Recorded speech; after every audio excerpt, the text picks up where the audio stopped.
Today we're studying conditional statements. Official definition, a logical statement that has two parts, a hypothesis and a conclusion. But if you just think of like conditional, like under certain conditions, here's an example. When I stay up too late, I'm tired the next day. Under those conditions, I feel tired. I can rewrite all conditional statements in a certain form. It's called if-then form. It's a conditional statement where the if part contains the hypothesis and the then part contains the conclusion. Here's the example. I can rewrite that statement: if I stay up too late, then I am tired the next day. Hypothesis, just like in science, the hypothesis comes first in your experiments and the conclusion comes at the end of your experiment. And so the hypothesis here is the first part where you stay up too late, and the conclusion is what happens because of it.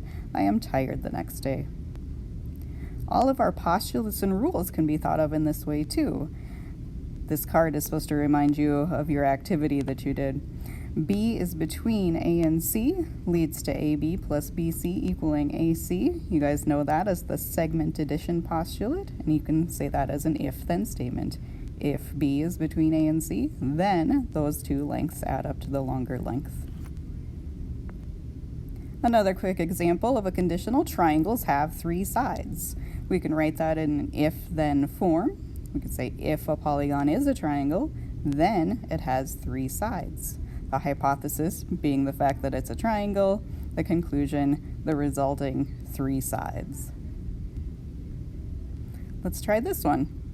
If the conditional goes, the light turns green when you press the button, try to think of that as cause and effect.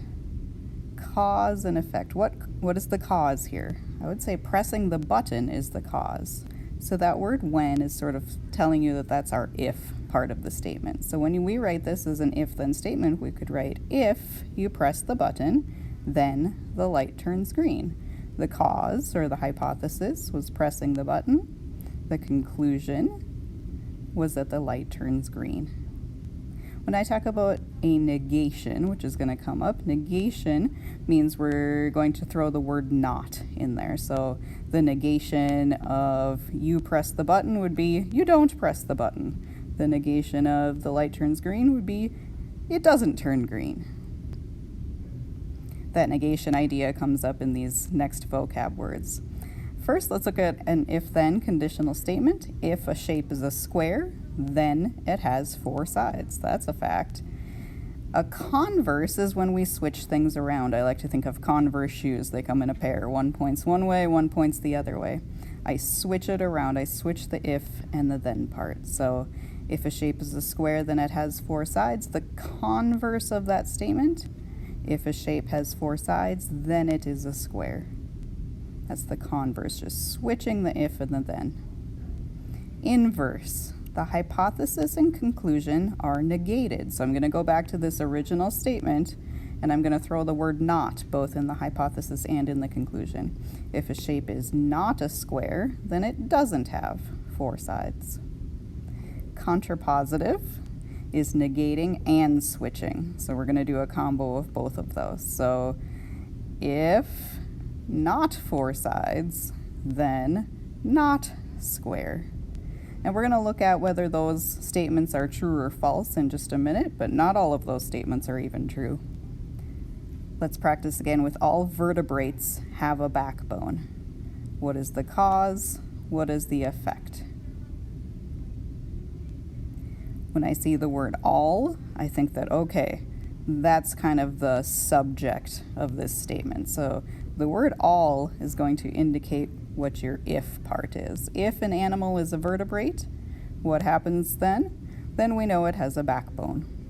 The converse. Do you remember converse? Converse is a switch.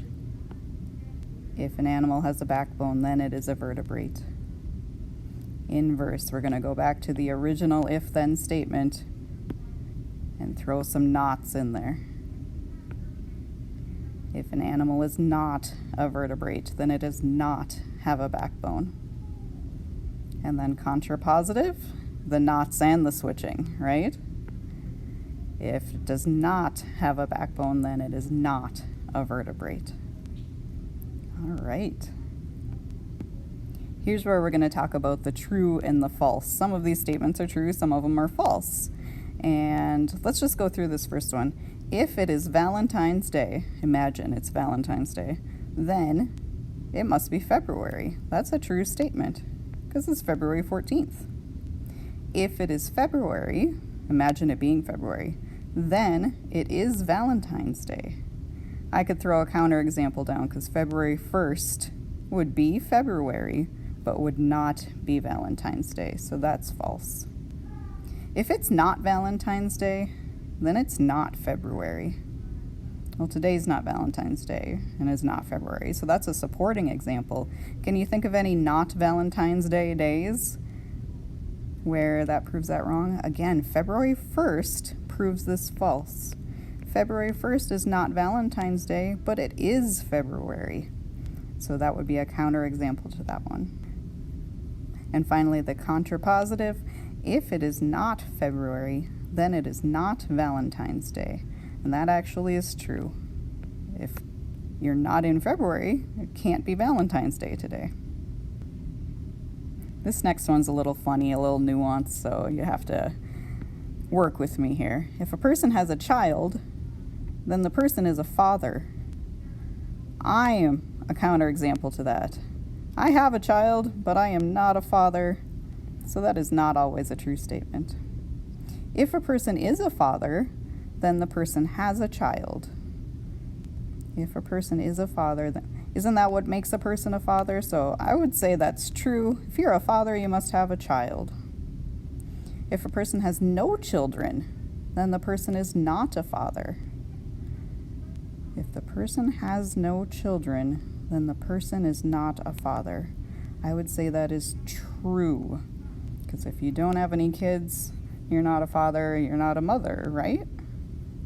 And then the last one, if a person is not a father, then the person has no children. Again, I think I'm a counterexample because I am not a father, but I do have children. So that proves that statement wrong.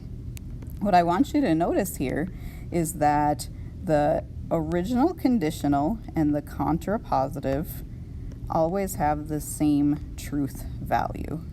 If this one's true, then that one's true. If this one's false, then that one's false. Same thing with the converse and the inverse. Those always have the same truth value. So if you have a hard time discerning whether something is true or false, maybe it would help to look at its equivalent statement, a statement that would have its same truth value. Biconditional statements, we'll use this a lot. Bi meaning to or both ways. A biconditional statement contains the words if and only if, and the arrows can point both ways. So here's a conditional. I think you'll agree. If two lines intersect at a right angle, then they're perpendicular. That's a fact. If I do the converse of that very same statement, if two lines are perpendicular, then they intersect at a right angle, that's also true. If you happen to find a conditional and a converse that are both true, that means that you have a biconditional. That means that those arrows point both ways. They point from right angle to perpendicular and from perpendicular to right angle. We can say it like this. Two lines are perpendicular if and only if they intersect at a right angle. You'll sometimes see people abbreviate if and only if like this, if. So just so if you see that, you know that that means if and only if. When we did our activity, a biconditional showed up as those cards that could point both ways, right? Because it's true this way and it's true this way. And you'll find that definitions are always two-sided.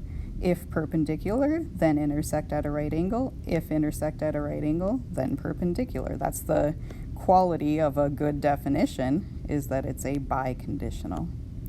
Just one other thing. I wanted to make sure that you'd seen this symbol before for perpendicular. Let's practice writing a definition as a biconditional. You guys know what right angles are. They're 90 degrees, right?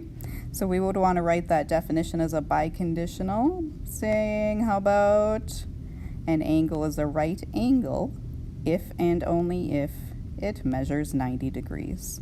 That means if right angle, then 90 degrees. And it also means the other way. If 90 degrees, we can call it a right angle. Right angle, if and only if 90 degrees. A whole lot of vocab in this section. I put stars by the big ones that I'm going to expect you to remember, that we're going to keep using and keep practicing.